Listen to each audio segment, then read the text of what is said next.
Die Gihonfontein is die begin van Hiskia se tonnel en hier is 'n groot geskiedenis wat hier afspeel. Ek lees graag vir ons uit 2 Samuel 5 vers 6. Maar die inwoners van Jebus sê vir Dawid: Jy sal hier nie inkom nie, want die blindes en die lamme sal jou afweer. Jerusalem was eers die stad van die Jebusiete en met sterk en hoë mure het dit die stad beskerm en die Gihonfontein was net buite die stad.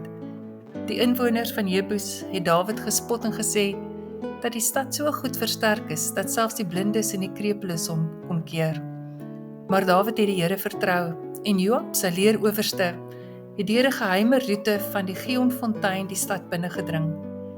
En so het Dawid die stad van Jerusalem ingeneem. Dit was 'n wonderlike oorwinning en 'n teken van die Here se voorsiening.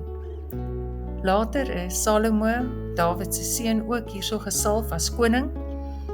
En eeue later sou koning Hiskia 'n tonnel uit die rotskap om die water van die Gihonfontein tot binne in die stad te lei by die poel van Siloam. Dit het die stad beskerm teen die Assiriese belegering. En in Jesus se tyd het daar ook 'n pragtige wonderwerk hier by die Siloam poel afgespeel. Daar was 'n man wat blind gebore was en Jesus met sy spieg het hy modder aangemaak en dit op hierdie blinde se oë gesmeer.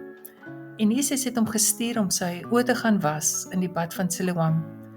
Waar blindheid eers 'n wapen was teen Dawid, bring Jesus sig en lig, nie net fisies nie, maar ook geestelik. Hy is die lig van die wêreld, wat alle duisternis verdryf.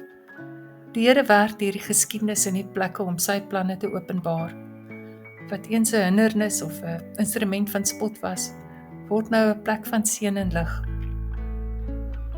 Mag ons vandag sy lig en leiding in ons lewens ervaar, hoewel ons ook baie keer net beperkings sien.